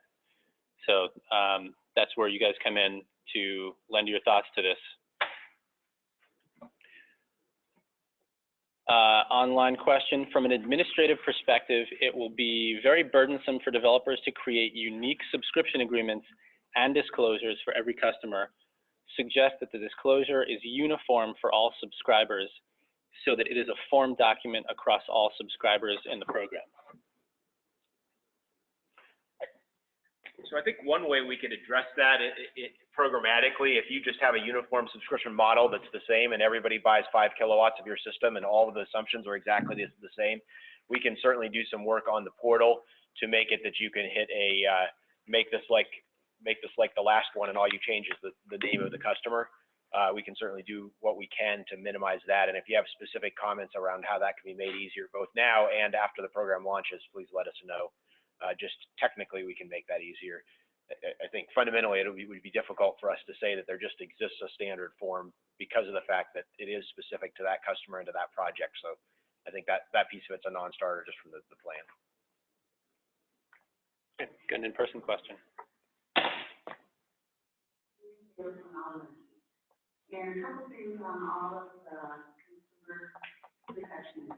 We get that they have to be knowledgeable and understanding what they're doing. And I think most of the people in the solar industry, we are trying to do what's best for them. There's always going to be some bad players.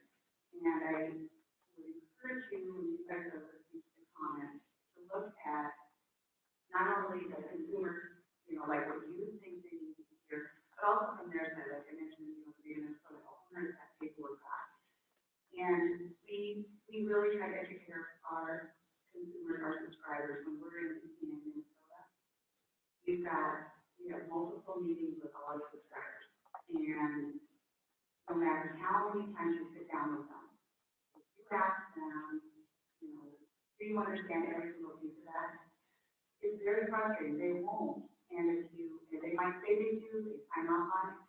And so we have multiple meetings with them after the garden, before the garden is, before it goes live, and we start seeing the first billing of it. So they totally understand that.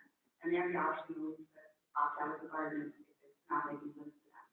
But to think that sitting down there, even signing the first thing that we understand that brochure, and then you understand the disclosure, I think you're asking them. You're asking a lot of them I'm trying to figure out how to say this, that people who have walked through it don't get to a very young. And they sometimes, but it doesn't mean that we aren't, that we're good with you. It doesn't mean any of that. So I think if there's always an opt out for the consumers, that's actually probably going to be something that, if they have the ability to, step back from the, they sign the contract before they're trying to go live or whatever, some of that goes pieces within there as consumer protection. I don't know what the answer will be, I'm still trying to figure that out, but I know that there are some bad actors, I think the majority of them are. And so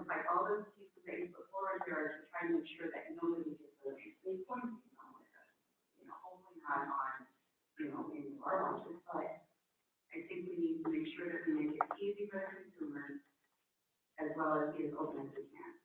And I know it's balancing act, but more and more paperwork, bigger and bigger things for them to read.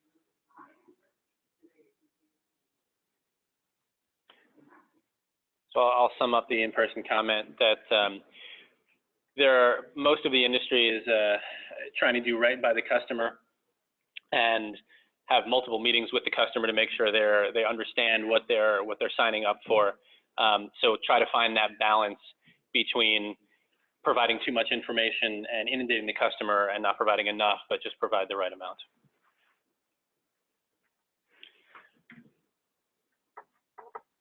Got an online comment. We can describe the difference between community solar and areas in ways other than defining RECs. Since RECs are not relevant to the community solar subscriber, it ends up being superfluous. That comes from Kyle. I think that was a clarification of the previous one that we had a question on. Okay, thank you, Kyle. To be more specific, Kyle continues, we are explaining SRECs and then saying that they don't get them. That seems confusing. So that we're explaining what SRECs are, but assuming that consumers don't understand them. So it's a question of how much information should we provide on that. I believe you mentioned, but please confirm the disclosure form is for less than 25 kilowatt consumers and that commercial customers do not need to sign. Yes, right? Confirm this is only for under 25 kilowatts subscriptions. I hadn't think that we settled on. Yeah, I don't think it's fully settled. Okay, it's not fully settled. So if you have thoughts on that, let us know. You know, a lot of there's content that's not appropriate for any large customer that we could create a pared down form for. I think that might be the sort of thing that would be interesting. But I think for large customers, there's potentially the SREC issue is actually more acute because that's when you actually run the risk of those customers potentially believing that they have rights to the environmental attributes associated with their subscription, in which case they make green marketing claims and might put themselves in hot water with the FTC or someone else. So it's possible there. It's more important for those customers to know that through their subscriptions, the SRECs associated with the project's output from that subscription is actually being sold elsewhere. So it's a little different concern for the larger customers potentially. Brian was commenting that for folks who are purchasing larger subscriptions, C&I customers, there is some information that should be disclosed to them because those are the folks who may have more inclination to think that understand that they have a right to the environmental attributes and can make a green marketing claim off of that. So for folks who are purchasing larger subscriptions, there still is some information that they would need to be disclosed to. Another online question, those that invest funds in 200-watt increment panels are participating in the SREC program indirectly. Those that get maybe 1 cent off per kilowatt hour may not need SREC education at the same level. Yeah, I think, again, there's a distinction between the financial model that the community solar project uses and the education that we want to provide to consumers so they understand what this program is about and what they're signing up for. So just to clarify that the community solar is defined as buying a kilowatt allocation to a project. So everyone who participates in community solar under the guise of this program will be buying a kilowatt allocation of a project because that's the definition. So everyone's aware of that in the different models. Kevin's comment is that the definition of a community solar subscription is a kilowatt hour. Sorry, my bad. Kilowatt number and nothing else.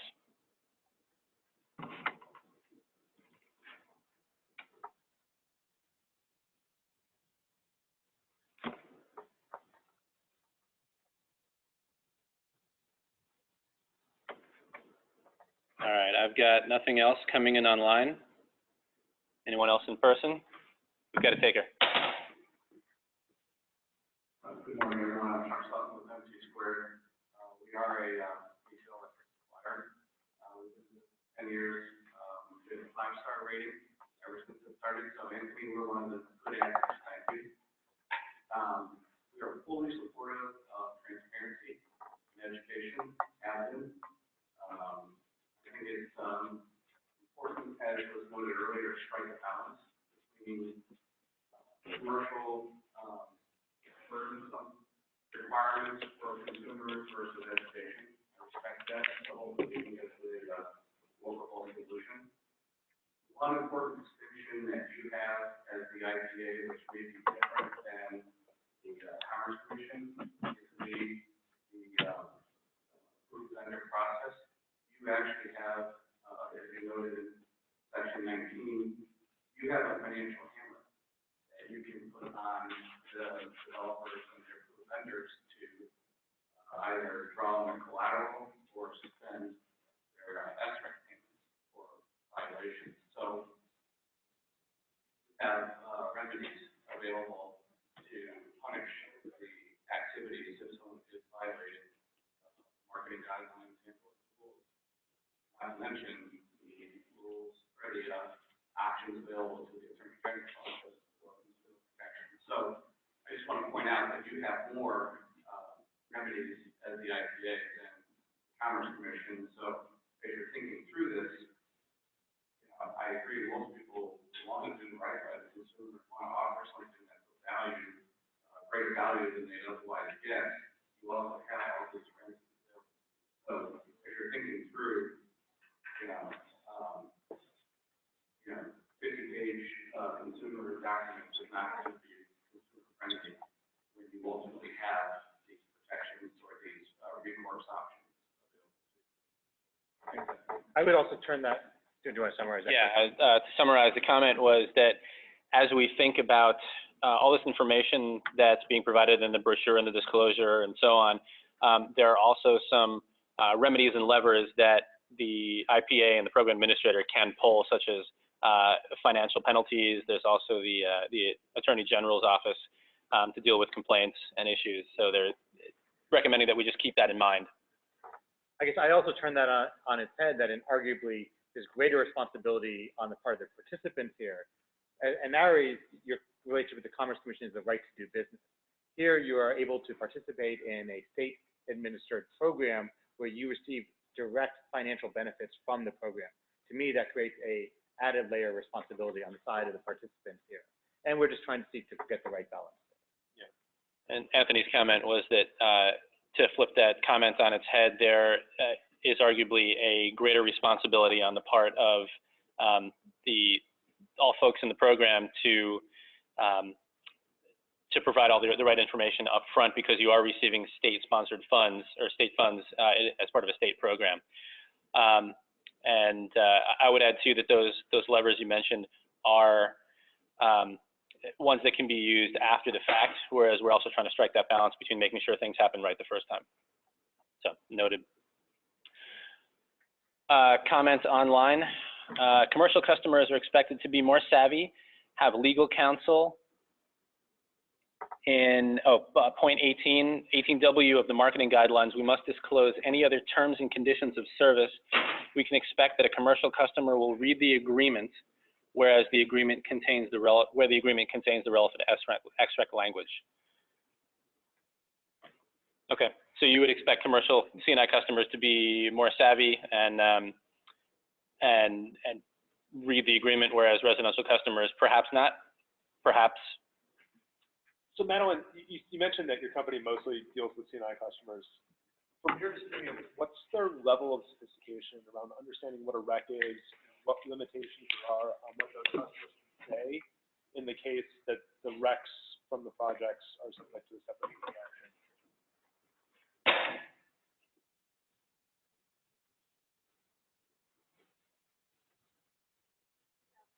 My personal opinion about this is an issue that is really confused nationwide. There are FCC guidelines out there. Some people pay attention to them, others do not. Nobody's really looking at who's paying attention to them. There's no sort of uniformity from state to state about what you can say under different state programs. I think in Massachusetts, Minnesota, certainly, I think in the future, New York will be the same too. And in Maryland, when you're participating in community solar, you are doing so in the context of time direct way to do so. margin. So, you know, there are certain, I think it's just, there's no good answer for this. And maybe the best advice, I could provide to look at, some of the material, those guidelines that come out from those other states, the structure, language, community, solar, subscribers cannot hold signals to the rest.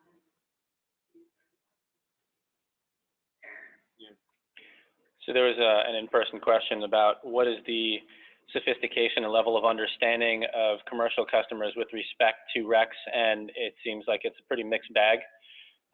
Some do, some don't. There's some FTC guidelines, but it's not widely followed or consistently followed across the country.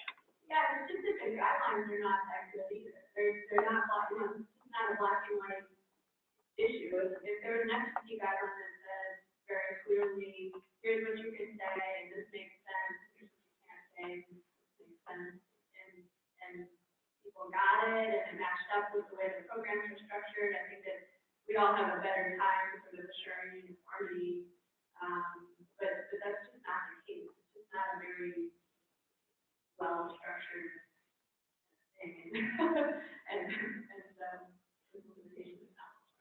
Yeah, and because of that inconsistency and lack of larger guidance, that's why we're soliciting your input on how much information should be provided in this case, so that both residential and commercial customers have some level of understanding of what they're subscribing to. Yeah, one thing I would add to that too is it can also be states' Office of Attorney General that are also the ones who are monitoring whether claims are being made about clean energy or where your supply comes from.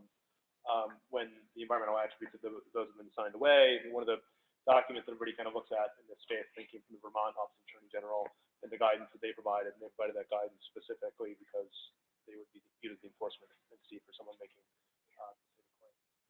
It would be, just one more addition on that, I think it would be absolutely great if the Attorney General or you guys or somebody would say, here's what you can say, here's what you can't say, everybody in Illinois needs to follow this. And that would make it a lot easier.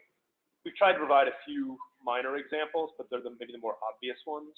But we can certainly think through. I mean, sometimes just the use of a single term, it's not even clear.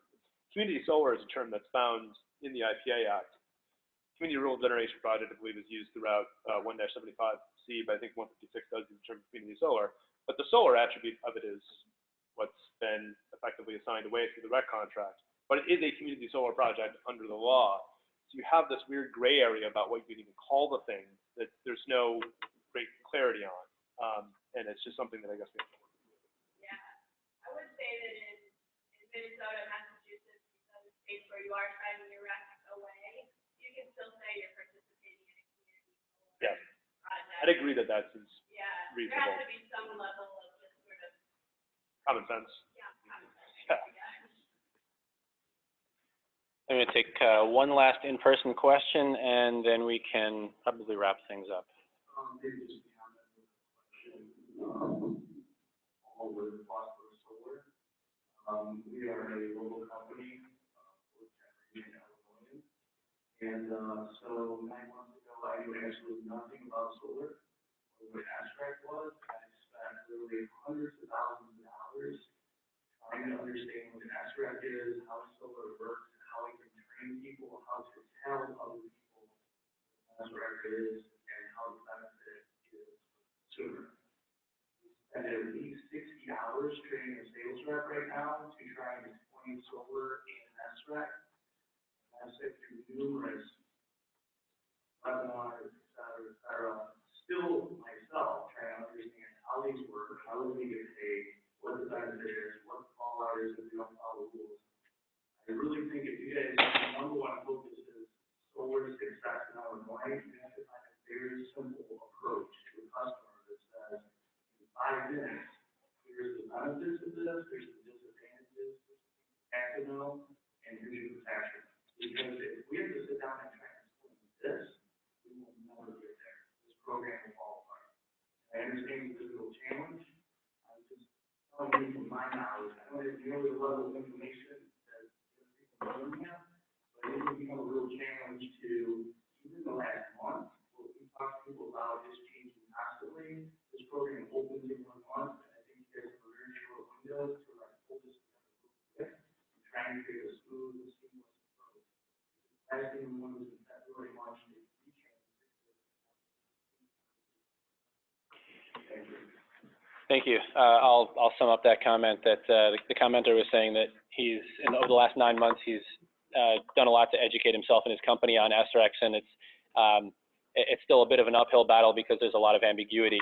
And so advocating for us as the program administrator and IPA and the solar community to try to strike a balance of a clear and as simple an explanation of this as possible.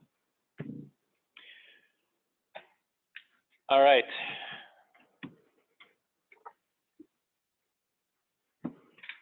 So to recap, we've talked about 3 different documents today: drafts of the community solar brochure, the marketing guidelines, and the disclosure form. As far as next steps, I'll mention again that each of these forms is really geared towards informing and guiding the marketing and solicitation of community solar subscriptions. So please provide us your comments and be as specific as possible. That'll really help us. Email your comments to our dedicated email address, which is comments@illinoisabp.com. The comment window is open now. Anyone and everyone is welcome to submit. The window closes on Monday, December 10th at 5 p.m. Central. We're going to break for lunch, and then this afternoon at 1 p.m. Central, we have another stakeholder meeting on the draft of the program guidebook. Thanks very much, and we'll see you then.